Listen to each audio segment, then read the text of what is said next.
बहुत बहुत नमस्कार and welcome to this press conference. बंधुगण, आज मैं शब्दों को अपने दिल के अंदर मारूंगा नहीं, आज मैं शब्दों को व्यक्त करूंगा, क्योंकि हिंदुस्तान एक लोकतांत्रिक देश है। We are a free country and freedom of speech is one of our fundamental rights. And the first sentence that I want to speak today is, Italian origin leader of Congress party brings mafia style politics to India. बंधुगण, 2014 से पहले 10 वर्षों तक जिस प्रकार की सरकार रही, एक इटालियन कुल की, इटालियन डायनास्टी की सरकार, और मैं आज परहेज नहीं करूंगा ये कहने में, I will not shy away from saying the truth, that as far as the leader of this Italian mafia is concerned, she is none other than one of the ones whose father was extremely close to Mussolini. Mussolini के right hand, Mussolini के दाहिने हाथ रह चुके पिता की पुत्री आज जिस प्रकार भारतवर्ष में माफिया राज स्थापित कर रही हैं, यह आप सबके सामने है और इसको अभिव्यक्त करना यह हमारी आजादी है. बंधुगण, प्रेस के खिलाफ जिस प्रकार के कदम उठाए जा रहे हैं, कोई एक केस नहीं है, कोई दो केस नहीं है. आज मैं आपके सामने अनेकों ऐसे उदाहरण रखूंगा जिससे आपको मालूम पड़ेगा कि किसी एक चैनल के लिए नहीं, किसी एक व्यक्ति के लिए नहीं, मगर इस कमरे में बैठा प्रत्येक व्यक्ति के लिए और प्रत्येक चैनल के अधिकार के लिए आज हम खड़े हैं, आज हम आवाज उठा रहे हैं. In fact, friends, such dastardly action against the press, against the people who dissent, is an attack on the fundamental right of not only the press, the reporters, the editors, but also the fundamental right, is an attack on the fundamental right of the core of this democracy called India. बंधुगण, mafia hates anyone who seeks the truth. Mafia के कुछ गुण होते हैं. Mafia कभी भी सत्य नहीं सुनना चाहता है, माफिया चाटुकारिता चाहता है. माफिया हमेशा एक कमिटेड ब्यूरोक्रेसी चाहती है, माफिया हमेशा एक कमिटेड जुडिशियरी चाहती है, माफिया हमेशा एक कमिटेड जर्नलिस्ट चाहता है, एक कमिटेड जर्नलिज्म चाहता है, एक कमिटेड मीडिया चाहता है. बंधुगण, यही वो माफिया सरकार है. माफिया, और देखिए विडंबना, माफिया मां बेटे का जो माफिया सरकार है, इसने केवल प्रेस के ऊपर आघात किया हो ऐसा नहीं. जब इनको फेवरेबल जजमेंट नहीं मिलता है तो ये चीफ जस्टिस ऑफ इंडिया तक को नहीं छोड़ते हैं. They attack on the CJI of India. They move ahead for the impeachment of CJI of India. They call the CJI of India by names. तो ये केवल प्रेस का विषय नहीं है, यह विषय हम में से प्रत्येक नागरिक का है. हर नागरिक इस देश में सर उठा के जी सके और सत्य के साथ खड़े हो सके, यह माफिया होने नहीं देना चाहती है. Mafia loves corruption. माफिया भ्रष्टाचार को पसंद करती है, और जो लोग भ्रष्टाचार के विरोध आवाज उठाते हैं, माफिया उनको दबाने का प्रयास करती है. Mafia hates common man. साधारण व्यक्ति, समीत ठाकर एक साधारण व्यक्ति है, कोई अमीर व्यक्ति नहीं, कोई बहुत बड़े परिवार से नहीं आता, मगर उसके ऊपर काला कपड़ा ढक करके, उसको बांध करके जिस प्रकार आतंकवादी के रूप में एक कोर्ट के सामने प्रस्तुत किया जाता है, और जब कोर्ट उसे बेल देती है तो माफिया उसे पुनः गिरफ्तार कराती है और पुनः काल कोठरी में ढकेल देती है, यह माफिया का चरित्र है. Mafia loves drugs.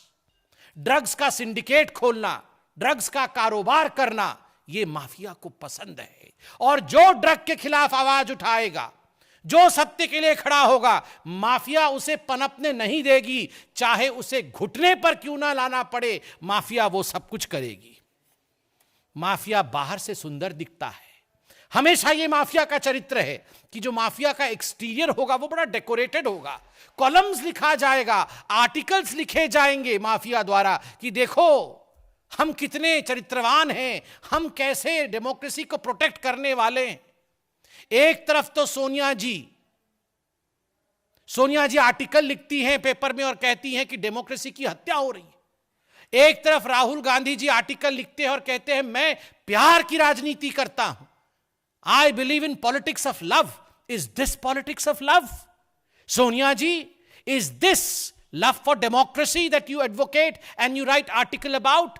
This is the characteristic feature of Italian mafia. A beautiful exterior, decorating your exterior with articles and columns and speaking volumes about democracy. But in reality, you are the murderers of democracy. And in the words of Agatha Christie, murder, she wrote. This mafia is the one who has written murder of democracy as and when they have been in power and whichever state they have been in power. Friends, ये जो Italian mafia और उनके allies हैं, ये जो Italian mafia और उनके साथी हैं, कंधा तो किसी साथी का है, कंधा तो शिवसेना का है, मगर वो बंदूक, वो ट्रिगर, वो बारूद और वो बुलेट, ये सारा कुछ इटालियन माफिया का है। ये सारा कुछ उन मां बेटे का है जो हिंदुस्तान में डेमोक्रेसी को समाप्त करने के लिए लड़ रहे हैं। कंगना रनौत एक साधारण महिला, मेहनती महिला, बाहर से जाके मुंबई जैसे विराट प्रदेश में, विराट स्थान पे मुंबई का दिल बड़ा है, सबके लिए उसका दिल खुला हुआ है। वहां वो जाती है, मेहनत करती है, आगे बढ़ती है और उसको क्या मिलता है? ये माफिया उसका घर डेमोलिश कर देती है। ना कोई कानून, ना कोई आईन, ना कोई बही। There is no law, there is no word of law, there is no justice, and you demolish the home of Kangana Ranaut just because she demanded certain answers, just because she wanted to know about Sushant Singh Rajput, just because she spoke against the government, just because she attacked mother and son. Is this the way you would behave with an ordinary citizen? साधारण लोगों के साथ, समित ठाकर जैसे साधारण लोगों के साथ जिस प्रकार से ये माफिया व्यवहार कर रही है वो अब आप सबके सामने है। बंधुगण, आपने देखा है, यहां सारे चैनल बैठे हैं और मैं एक बात कहना चाहूंगा रामधारी सिंह दिनकर का। रामधारी सिंह दिनकर वही हैं जिन्होंने कहा था सिंहासन खाली कर की जनता आती है। इमरजेंसी के समय जिन्होंने हम सबको जगाया था, हम सबको आगे बढ़ाया था, उसी रामधारी सिंह दिनकर ने कहा है, और मैं ये पढ़ना चाहूंगा, समर शेष है, समर शेष है नहीं पाप का भागी केवल व्याघ्र, समर शेष है नहीं पाप का भागी केवल व्याघ्र, जो तटस्थ हैं समय लिखेगा उनका भी अपराध। There is nothing called as being neutral. Being neutral is to stand with truth. जब भी कंफ्यूजन होता है, जब भी मन के अंदर भ्रम होता है, याद करिए इस पूरे विश्व में सबसे बड़ा रणक्षेत्र कोई है, जहां सबसे बड़ा दुंदुभिनाद हुआ था, वो कुरुक्षेत्र है। कुरुक्षेत्र में अर्जुन के मन के अंदर संशय था कि मुझे लड़ना है या नहीं लड़ना है, तो कृष्ण ने उनके रथ को बीच में स्थापित करके कहा था कि देख, एक तरफ न्याय है और एक तरफ अन्याय है, लड़ना है और अन्याय को समाप्त करना है और न्याय और धर्म के साथ खड़ा होना है। आज मैं सबसे अपील करता हूं, चाहे वो पॉलिटिकल पार्टी हो, चाहे वो आम नागरिक हो, चाहे वो संगठन हो, संस्था हो, एनजीओ हो, चाहे वो न्यूज चैनल हो, क्योंकि सभी न्यूज चैनल हमारे लिए बराबर हैं। सबसे यह अपील है कि रणक्षेत्र के मध्य में खड़े होकर ध्यान से देखें कि सत्य किस तरफ है। Being neutral is to be with truth. Being neutral does not mean to shun the truth and not show the truth. To stand with the truth is neutrality. So please, let's stand with the truth. बंधुगण, बहुत सारे उदाहरण हैं। ये Hitler और Mussolini की बात करते हैं, ये हमारे प्रधानमंत्री को गाली देते हैं। आए दिन प्रधानमंत्री के लिए जिन शब्दों का प्रयोग किया जाता है उनको हिटलर शाह कहा जाता है। आज आप बताइए हिटलर शाही क्या है? घर से घसीट कर किसी व्यक्ति को ले जाना, उनकी पत्नी और उनके एक माइनर बच्चे के साथ जिस प्रकार का व्यवहार किया गया है वो व्यवहार करना, एक केस जो बंद हो गया है उस केस को पुनः खोल देना, यह कहां का लोकतंत्र है? कोविड चल रहा है, the pandemic is written large in the world populace, across the globe the pandemic is speaking for itself. Mankind is not only fighting but fighting gravely against this pandemic. And during this pandemic we have a government in Maharashtra which is arresting journalists, not of any particular channel but across channels, those who have questioned the Maharashtra government on its fallacies in conducting itself during the COVID pandemic.